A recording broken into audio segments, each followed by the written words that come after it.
All right. So this chat module is on muscular dystrophy and the impact on occupational performance for individuals with muscular dystrophy. And big picture, every area of the domains of within the occupational therapy practice framework are going to be impacted. So occupations, client factors, performance skills, performance patterns, context are all going to be affected by muscular dystrophy. And I'm going to shorten it to MD going forward. And all of the domains are going to be impacted because it's really dependent on the type the type of MD and the stage of the disease. So MD has its own unique progression and variable severity. So each individual may have a combination of different occupational deficits. So we really need to thoroughly assess our client and really understand the type of MD that they have and how severe it is. So for, let's say, individuals with MD, areas within activities of daily living and instrumental activities of daily living,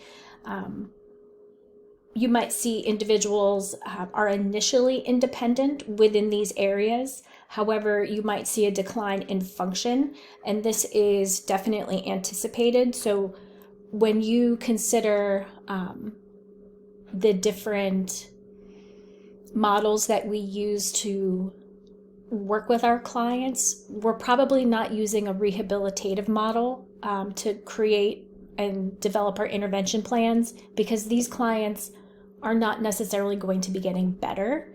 They're going to be declining. So we're going to be looking at them through a different lens, not to rehabilitate them, but to help them maintain and prepare them for that decline later on. So we want to help them maintain the basic underlying skills of strength and range of motion, which will really help them stay independent longer. So as active movement becomes more difficult, the person will require assistance from a caregiver to complete basic tasks such as dressing, grooming, and bathing. Toileting can become a cumbersome task, and this can be due from the physical limitations of actually getting on and off of the toilet during that transfer, or due to loss of muscle control, which might cause incontinence. So often with the more severe forms of MD, the individual is required to wear protective toileting garments, an adult brief. I don't think any of us really like to use the word diaper, but something similar to that. And then eventually the use of adaptive equipment such as commode chairs, shower chairs, bathing aids, mechanical lifts, ADL equipment, and wheelchair mobility equipment might be necessary. And these pieces of equipment will really help increase the independence and make caring for the individual easier and safer for their caregivers. Home modifications are going to be pretty important, such as ramps, grab bars, and bed rails. These should all be considered to promote independence and safety within the individual's home environment. For the person with MD who maybe has a less severe form, the individuals may be able to maintain the ability to complete tasks themselves, but they may require increased time to do this. So energy conservation, task adaptations should definitely be considered for these individuals.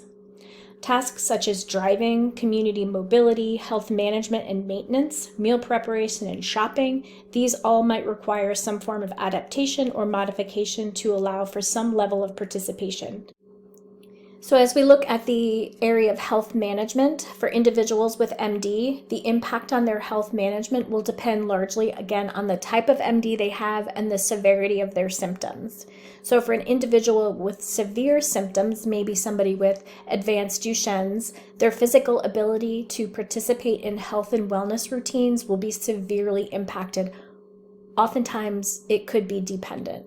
So, however, cognitively, they may be able to direct others to assist, and they may be independent with making choices regarding their healthcare needs. So it's really important to keep that in mind. These clientele often will be cognitively intact, but are not able to physically move their bodies. So we are actively engaging them in that healthcare process, that health management process, because they are cognitively intact. And healthcare management may change over time as the condition changes, causing the individual to require more physical assistance. Individuals with more mild MD symptoms may be independent both physically and cognitively, and they may be able to manage their healthcare needs, including medication management, scheduling appointments, attending therapy, and certainly caring for any durable medical equipment, also known as DME. So education and work. For our clientele with MD, school is really a major concern, as the majority of MD cases are diagnosed in early childhood or early adolescence. And most forms of MD do not involve cognitive impairments. So therefore, the physical limitations ultimately become the barrier at school and at work.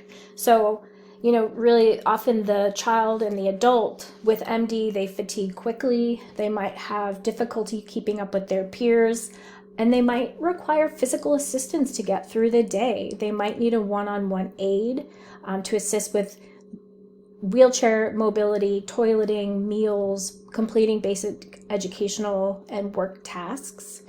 And there might be an increased absence due to illness. This is very common.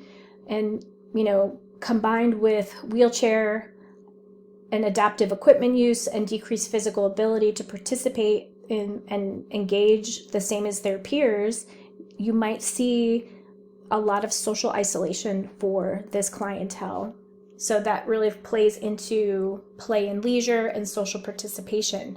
They're going to require a fair amount of modifications and adaptations, bringing the activities to them versus them going out to the activities, really modifying what sort of engagement they're able to do. So you might have individuals of all ages engaging in computer and video game play, text messaging, and reading. These are commonly enjoyed leisure activities because they don't require a lot of energy usage, and it relies heavily on their hands and their fine motor coordination, which is oftentimes an area that is conserved for them.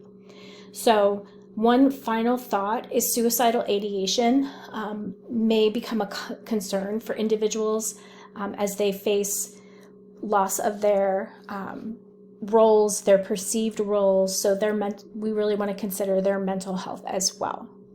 So as always, if you have questions, don't hesitate to reach out.